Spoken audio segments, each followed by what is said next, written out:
বাংলাদেশের স্বাধীনতা 1947 সাল থেকে 1971 সাল পর্যন্ত গুরুত্বপূর্ণ ঘটনাবলী।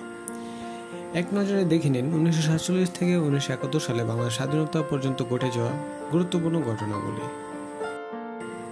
3রা জুন 1947 ভারতের ব্রিটেনের সর্বশেষ ভাইসরয় লর্ড মাউন্টব্যাটেন কংগ্রেস ও মুসলিম লীগের নেতাদের সাথে এক বৈঠকে ব্রিটিশ সরকারের পরিকল্পনা সম্বলিত হোয়াইট পেপার বা শ্বেতপত্র প্রকাশ করা হয়।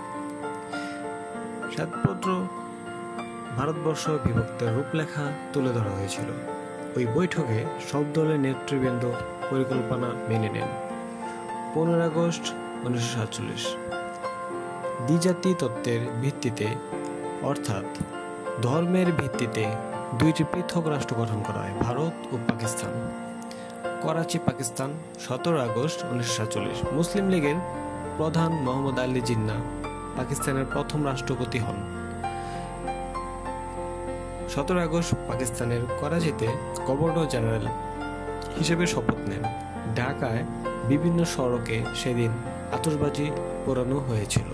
7 সেপ্টেম্বর 1947 পাকিস্তান গণতান্ত্রিক যুবলীগের পূর্ব পাকিস্তান সাংগঠনিক কমিটি তৈরি হয়, কিন্তু পরে মুসলিম লীগের রাজনীতির বিপরীতে ক্রমে শক্তিশালী হতে থাকে।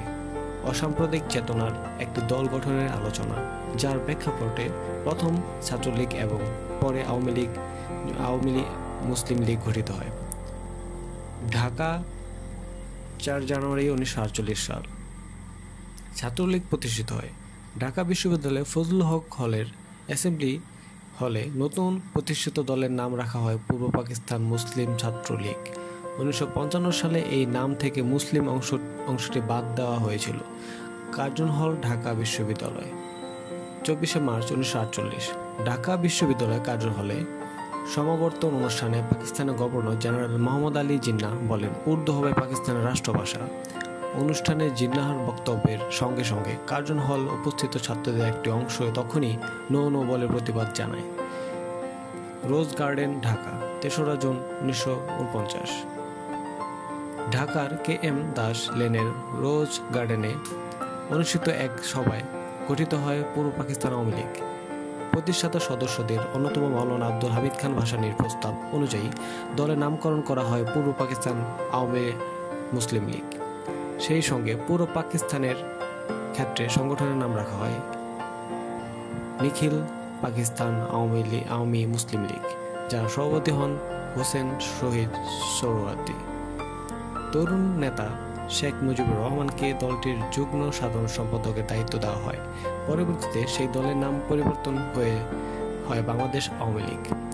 23 জুন 1949 ঢাকার KM দাস লেনের রোজ গার্ডেনে অনুষ্ঠিত এক সভায় গঠিত হয় পূর্ব পাকিস্তান আওয়ামী লীগ। প্রতিষ্ঠাতা সদস্যদের অন্যতম মাওলানা হামিদ খান ভাসানীর প্রস্তাব অনুযায়ী দলের নামকরণ করা হয় পূর্ব পাকিস্তান আওয়ামী মুসলিম লীগ।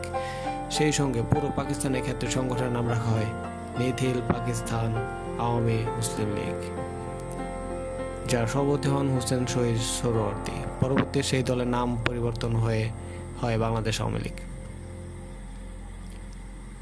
ঢাকা 1952 আওয়ামী মুসলিম লীগের ভারপ্রাপ্ত সাধারণ সম্পাদকের দায়িত্ব পান শেখ মুজিবুর রহমান। পরের বছর তাকে সাধারণ সম্পাদক নির্বাচিত করা হয়। 1966 সালে পর্যন্ত তিনি এই পদে থাকেন। হাজারো মানুষ ঢাকা মেডিকেল কলেজের গেটের পাশে অস্থায়ীভাবে নির্মিত স্মৃতিসৌধে শহীদদের প্রতি শ্রদ্ধা নিবেদিত করেন। সরকার সেদিন সব সভা সমাবেশ মিছিল নিষিদ্ধ করেছিল।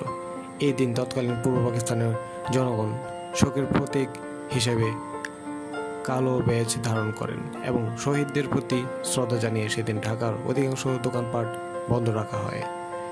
পাকিস্তানের সাধারণ নির্বাচনে পূর্ববঙ্গে যুক্তফ্রন্ট সংখ্যাগরিষ্ঠ অর্জন করে সরকার গঠন করা। 3রা এপ্রিল 1954 মাওলানা ভাসানী, AK ফজলুল হক ও শহীদ হোসেন সোহরাওয়ার্দী নেতৃত্বাধীন যুক্তফ্রন্ট পূর্ব পাকিস্তানের প্রাদেশিক শাসনভার গ্রহণ করে। 3রা মে 1954 মাত্র 2.5 মাসের মধ্যে 3রা মে কেন্দ্রীয় সরকারের নির্দেশে মন্ত্রিসভা ভেঙে দিয়ে রাষ্ট্রপতি শাসন জারি করা হয়। পাকিস্তানের পার্লামেন্ট 7 মে 1954 পাকিস্তানের পার্লামেন্টে বাংলাকে একটি রাষ্ট্রভাষা হিসেবে স্বীকার করে প্রস্তাব গ্রহণ করা হয়। সংবিধান অনুযায়ী রাষ্ট্রভাষার হিসেবে বাংলার ভাষার স্বীকৃতি কার্যকর হয়। তো বন্ধুরা, এই ছিল আজকের এই ভিডিও। দেখা হবে পরের ভিডিওতে নেক্সট এপিসোড নিয়ে। সবাই ভালো থাকবেন। আসসালামু আলাইকুম।